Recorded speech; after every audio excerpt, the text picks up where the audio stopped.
Salut et bienvenue dans cette vidéo où on va aborder une introduction au langage JavaScript. Cette série de vidéos est basée sur le site javascript.info qui a pour vocation d'enseigner le langage JavaScript en partant des bases de zéro jusqu'à des notions relativement avancées.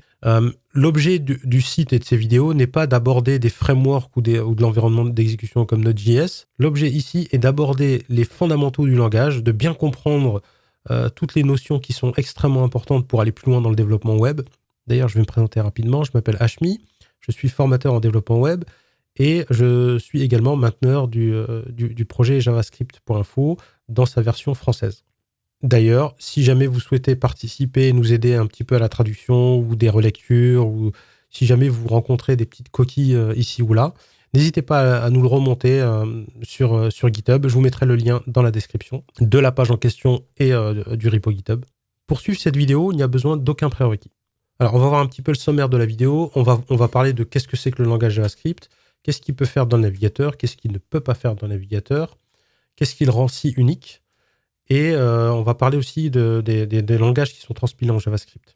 Alors, JavaScript, qu'est-ce que c'est? À l'origine, il a été créé par un monsieur qui s'appelle Brennan Hecht en 1995. Ce monsieur est un développeur de classe internationale. Il est très renommé, très reconnu. Il a notamment travaillé dans la fondation Mozilla. Il a notamment participé à la création du langage Rust. Et aujourd'hui, c'est le papa de Brave, du navigateur Brave. À l'origine, le premier navigateur au monde s'appelait Netscape et ils avaient un besoin. À l'époque, les pages étaient très statiques. Donc, ils avaient besoin de dynamiser un petit peu tout ça. Et ils ont passé donc une commande initiale. Ils ont demandé à M. Brennan Hecht de produire un langage de script qui permet de rendre les pages un petit peu plus vivantes, de les dynamiser un peu.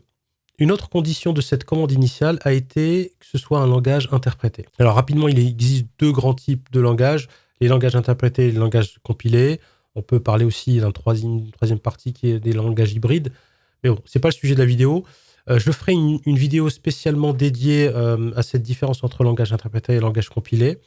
Mais aujourd'hui, ici, c'est pas le but. Grosso modo, un langage interprété est un langage dont les scripts sont du texte brut. C'est-à-dire que le code source est visible par tout le monde. Alors qu'un langage compilé, à la sortie, après la compilation, on ne voit que des 1 et des 0. Sur le langage interprété, également, il n'y a aucune phase de préparation, il n'y a pas de phase de compilation.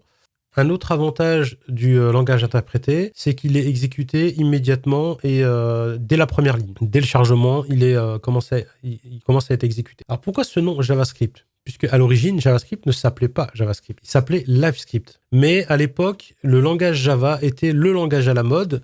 Et puis, l'équipe de Netscape a fait une opération un peu marketing qui était de surfer sur la vague de succès de Java, du langage Java. Et donc, ils ont appelé ça JavaScript pour créer une sorte de petite confusion auprès des développeurs en s'imaginant que c'était une surcouche du langage Java, ce qui n'était pas du tout le cas. D'ailleurs, jusqu'à aujourd'hui, cette confusion persiste puisque des gens qui sont soit néophytes, soit qui débutent dans le domaine du code, font l'amalgame entre JavaScript et le langage Java. Ce qui rend JavaScript si unique, c'est qu'il peut s'exécuter n'importe où.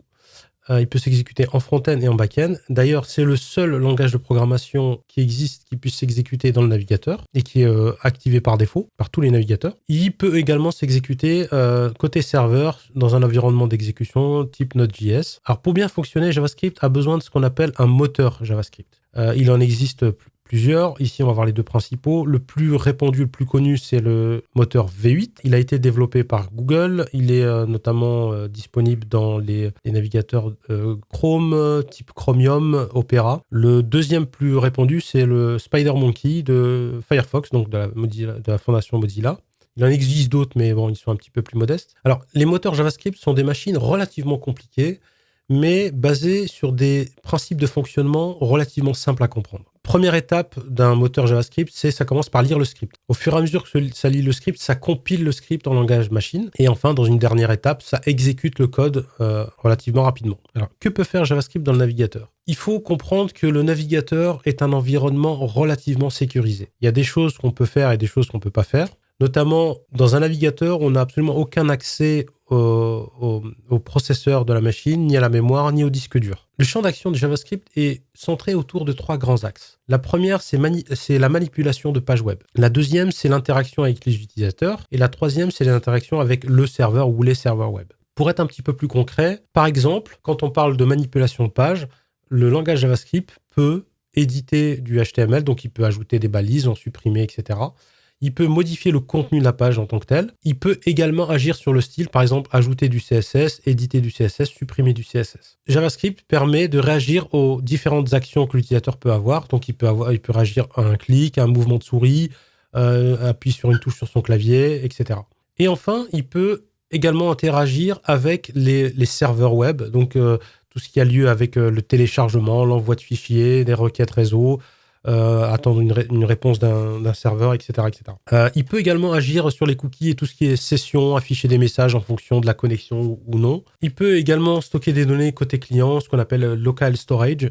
Et ça, c'est une notion un petit peu avancée qu'on verra un peu plus tard. Alors, quand on dit que le navigateur est un environnement relativement sécurisé, parce que JavaScript est relativement limité. Il ne peut pas, par exemple, accéder au disque dur, soit en lecture ou en écriture.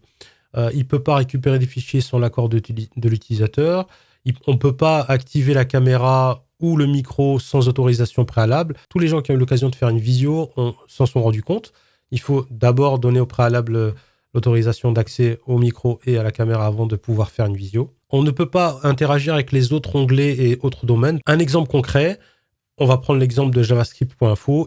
Quand je suis sur le site javascript.info et qu'il y a du code JavaScript, ce code JavaScript peut interagir avec tout le domaine qui est javascript.info, pas de souci, on peut se connecter. Par exemple, si j'ai d'autres onglets qui sont ouverts, notamment un sur Gmail, le code JavaScript du site javascript.info ne peut pas accéder à mon onglet Gmail ou à un autre site ou à mon ordinateur. Qu'est-ce qui rend JavaScript si unique ? La première des choses, c'est que JavaScript se marie très très bien avec HTML, CSS. C'est ce que moi j'appelle la sainte trinité du web. C'est qu'il est extrêmement difficile, voire impossible, de développer des pages web modernes sans utiliser l'un de ces 3 langages. Un autre point fort du langage JavaScript, c'est qu'il est supporté et activé par défaut par les principaux navigateurs web. C'est le seul langage de programmation qui est intégré et activé par défaut dans les navigateurs. C'est également le principal outil pour créer des interfaces utilisateurs. Je vous mets au défi de créer une interface utilisateur sans JavaScript.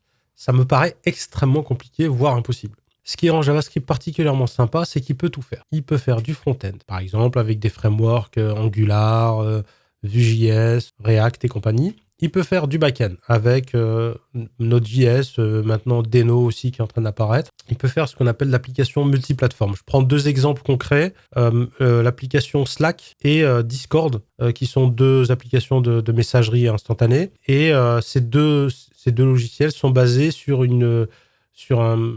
des frameworks qui sont basés eux-mêmes sur du HTML, CSS, JavaScript.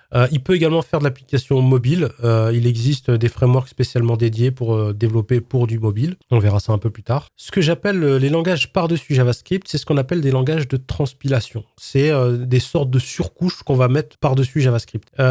Pour faire la distinction entre transpilation et compilation, je ferai probablement une vidéo spécialement dédiée qui parlera de ça.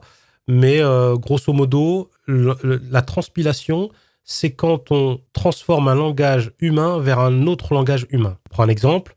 Quand j'écris du TypeScript et je le transpile en JavaScript. Et la compilation, c'est lorsque je transforme un langage humain vers un langage machine. La différence entre un langage humain et un langage machine, c'est qu'un langage humain, c'est du code avec des boucles, des if, des else et compagnie.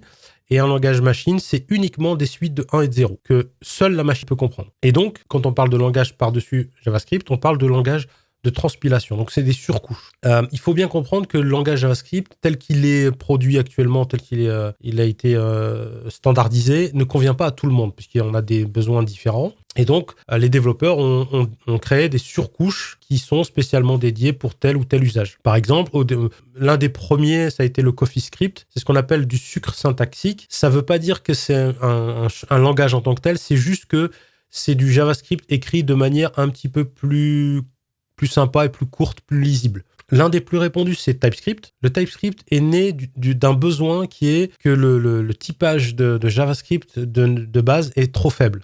Et sur des gros projets, ça devenait compliqué à maintenir et à développer. Et donc, le TypeScript a été produit par Microsoft. et a été développé, il a été poussé par la communauté. Parce qu'il répond à plein de besoins, notamment d'avoir un typage relativement strict. Un autre langage de transpilation, c'est Flow, qui a été, c'est un peu l'équivalent de TypeScript, mais version Facebook. Et Dart a été, c'est quasiment presque un langage qui a été développé, qui a été orienté plutôt pour les applications mobiles et qui a été développé par Google. Alors, rapide résumé de ce qu'on a vu dans cette vidéo. Le langage JavaScript a été à la base créé pour le navigateur, était destiné à y rester, mais du fait de son succès a été utilisé dans de nombreux environnements, front-end, back-end, applications multiplateformes, mobile. C'est devenu mécaniquement l'un des langages les plus populaires au monde, puisque c'est le seul langage de programmation qui est dans le navigateur. Il a une intégration complète avec HTML, CSS, ce que j'appelle la sainte trinité du web. Donc, c'est difficile, voire impossible de développer des pages web modernes sans l'un de ces trois-là. Et il existe d'autres langages qui sont transpilés en JavaScript si jamais on a des besoins un petit peu plus précis ou qu'on n'aime pas trop la syntaxe de JavaScript, il existe des solutions alternatives. Tout ce qui a été dit ici est basé sur le site javascript.info. C'est un projet open source et entièrement gratuit. Il existe une version EPUB PDF, enfin une version hors ligne qui coûte une somme modique. Mais le contenu en tant que tel est entièrement gratuit, open source. Vous pouvez venir participer, nous aider à la traduction, voire nous aider à des corrections, de la relecture, etc. C'est un excellent moyen d'apprendre le langage JavaScript. Donc, vous avez le lien dans la description, donc fr.javascript.info ou la version GitHub avec le lien dans la description. Merci d'avoir regardé cette vidéo jusqu'ici. Je vous dis à très vite pour une prochaine vidéo. Salut!